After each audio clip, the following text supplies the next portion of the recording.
નમસ્કાર, YNN ન્યૂઝમાં આપનું સ્વાગત છે। સમાચારમાં વાત કરીએ તો 300 વર્ષ જૂનું પૌરાણિક કુબેરેશ્વર દત્ત મંદિર ખાતે ભગવાન ગુરુ દત્તાત્રેયની જન્મ જયંતિની ભવ્ય ઉજવણી કરવામાં આવી, જેમાં ભક્તોનું ઘોડાપૂર ઉમટ્યું। ભગવાન દત્તાત્રેય વિષ્ણુના 24 અવતારોમાંના એક અવતાર ગણાય છે। દત્તાત્રેય જન્મ જયંતિ નિમિત્તે વિશેષ પૂજન અર્ચન સહિતના કાર્યક્રમો વડોદરાના વિવિધ દત્ત મંદિર ખાતે યોજવામાં આવ્યા હતા। ત્યારે દત્ત જયંતિ નિમિત્તે ઐતિહાસિક દત્ત મંદિરોમાં દત્ત બાવનીના પાઠ કરવામાં આવ્યા તથા ભજન કીર્તનના કાર્યક્રમો પણ રાખવામાં આવ્યા છે। વહેલી સવારે મંદિરમાં અભિષેક, પાદુકા પૂજન, મહાપૂજા, ભજન કાર્યક્રમ કરવામાં આવ્યા હતા। વડોદરાના કીર્તિ મંદિર ખાતે આવેલ શ્રી કુબેરેશ્વર દત્ત મંદિર ખાતે દત્ત જયંતિની ધામધૂમથી ઉજવણી કરવામાં આવી।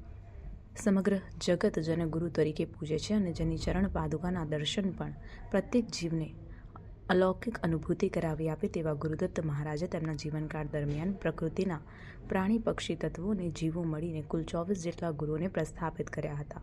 તેમાંથી કોઈને કોઈ શીખ મેળવી માનવ કલ્યાણ અને માનવ ઉત્થાન માટે સનાતન હિન્દુ ધર્મની સ્થાપના અને તેના પ્રચાર અને પ્રસાર માટે માનવજાતને ઉપદેશ આપ્યો હતો। ત્રિદેવે દત્તાત્રેય સ્વરૂપે ઋષિ અત્રિ અને અનસૂયાને ત્યાં અવતરણ કર્યું હતું, એટલે જ આ દિવસે પ્રભુ દત્તાત્રેયનો જન્મદિવસ ઉજવવામાં આવે છે। એટલું જ નહીં, આ દિવસે પ્રભુ દત્તની કૃપાને પ્રાપ્ત કરવા માટે પણ શ્રેષ્ઠતમ મનાય છે। વડોદરાના કીર્તિ મંદિર ખાતે આવેલ શ્રી કુબેરેશ્વર મંદિર કે જ્યાં કુબેર મહારાજની સમાધિનું સ્થાન છે।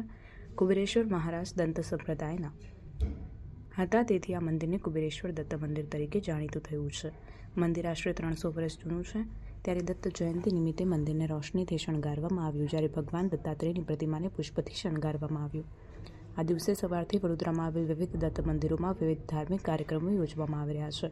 સાથે જ વધુમાં મંદિરના મહારાજે માહિતી આપી હતી। શ્રી કુબેરેશ્વર દત્ત મંદિર કીર્તિ મંદિર કમ્પાઉન્ડમાં આવેલું, ત્યાં આજે લગભગ 250 વર્ષ થઈ ગયા અને 250 વર્ષથી અહીંયા ઉત્સવ ઉજવવામાં આવે છે અને આ બહુ મંદિર જાણીતું અને બહુ એ છે। અહીંયા મહારાજની સમાધિ છે, દર ગુરુવારે ભક્તોની ભીડ પણ બહુ જામે છે અને ગુરુચરિત્રના પારાયણ, દત્ત બાવનીના પાઠ વગેરે અહીંયા થાય છે।